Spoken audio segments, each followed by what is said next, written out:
Boom to the hay, all you sports fans out there in the two-ball sphere. To you, the individuals, part of the collective. Welcome to Fast Track Sports Track highlights here on talk radio version of the OMSR. I'm your brief but very concise host, Will, the alternative ESPN Sports Thrill. Talk briefly and concisely about last collegiate event of the year, other than the CWS, the Outdoor Track and Field Championships. Much like last year, good stuff going on. Cookie Sport Run's going to be about. While there weren't quite the storylines, epic sports proportions going on like last year, there were some way more and some great photo finishes and some upsets this year. And then why does the OMSR have to split these up into so many damn parts in the first place? Believe me, it's not my first choice. In the meantime, roll clips. And there are so many conferences represented, but none more than the SEC. The SEC has the most athletes here in the men's and the women's division. Let's take a look at our overall men's standings, especially after that 4x1. Oregon still maintaining a pretty big lead on Florida and Texas A&M. On the women's side, this is a chance for Texas A&M to overcome Oregon, as Oregon will not have an entry in this upcoming 4x100. And that will be our next race. Texas A&M has the collegiate and the NCAA meet record in 09 and also the fastest time this year. But it's a chance for Texas A&M because of a costly mistake on day one, Larry. This was the first event of the competition on Wednesday. 4x1 women to qualify for the final, and Sasha Wallace was unable to get the baton cleanly to Phyllis Francis. And it cost them. They were favored to finish third in this event, was Oregon, and by the experts, and they would have gotten 6 additional points here. So it's got them under pressure here on the final day. There are some challengers. First, the Florida Gators. Here are the 4 that will run for the Gators. An anchor leg will be anchored by Utsi. Robin Reynolds passes to Shayla Sanders, to Destiny Gauze, and to Ebony Utsi. And Southern Cal will threaten in this race as well. Yep, and Lydia Larman passes to Jessica Davis, who passes to Alex Faulkner, and Tina Gaither will be anchoring the junior from Southern Cal, and there they are. Again, it is Texas A&M in lane 5, Florida is in lane 3, Southern Cal in lane 4. While we have a second, Joe commented on it. It is where the baton is at the end of that 20-meter zone that decides, not where the outgoing runner is the baton inside that 20-meter zone.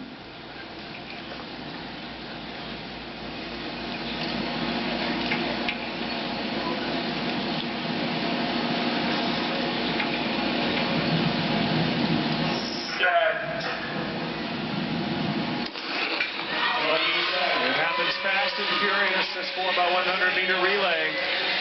Southern Cal in lane 4, Texas A&M in 5. And it is A&M out there in their white uniform. Texas A&M wearing the white today instead of the gray in lane 5, looking strong. Here comes Southern Cal on there, Sam. Final exchange about to be made.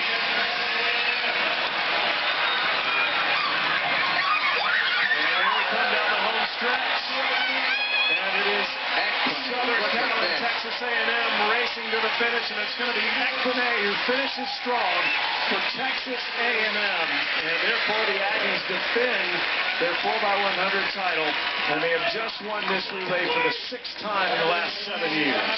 42.80 seconds, it's official.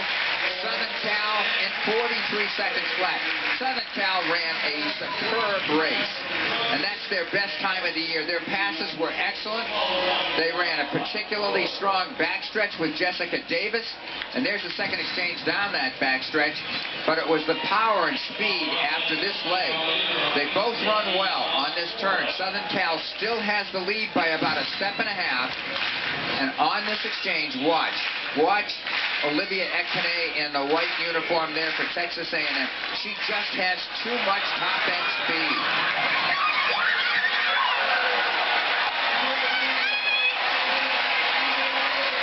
Kenya Gaither ran extremely well.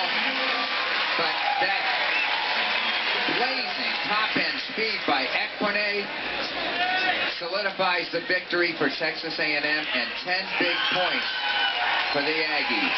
And this is the fastest collegiate time of the year, replacing the record the Aggies had earlier this season. Find your other two and take a victory lap. Thank you.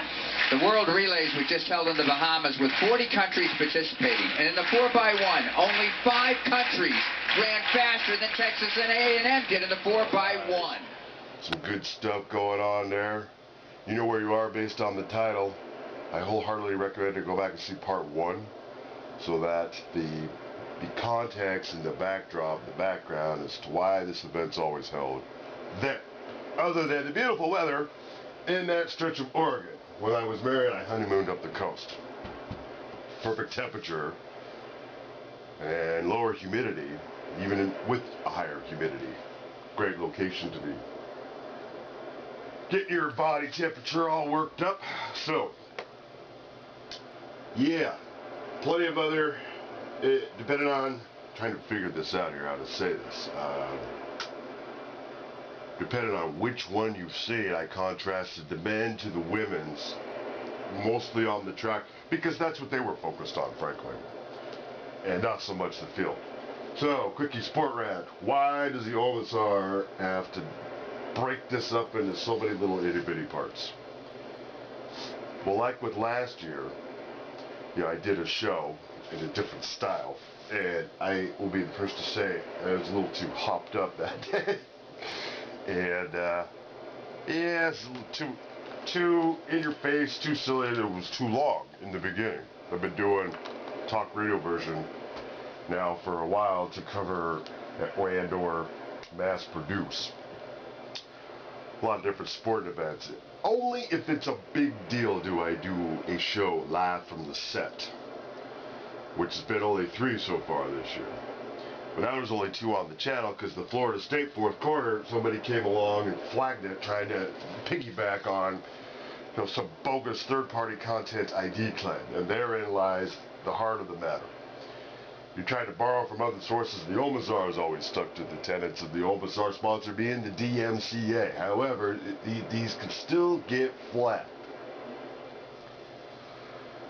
There's a mathematical formula to it, and I'm not at liberty to really get into that, lest I reveal any trade secrets, but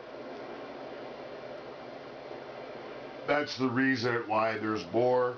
These are split up into more, as opposed to trying, like I did last year, trying to combine the men and women's events into one show based on the particular distance being run.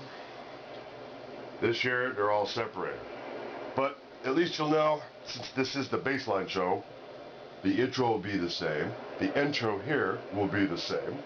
You'll know when to fast forward and stop to. I don't expect you to stick around and necessarily listen to it.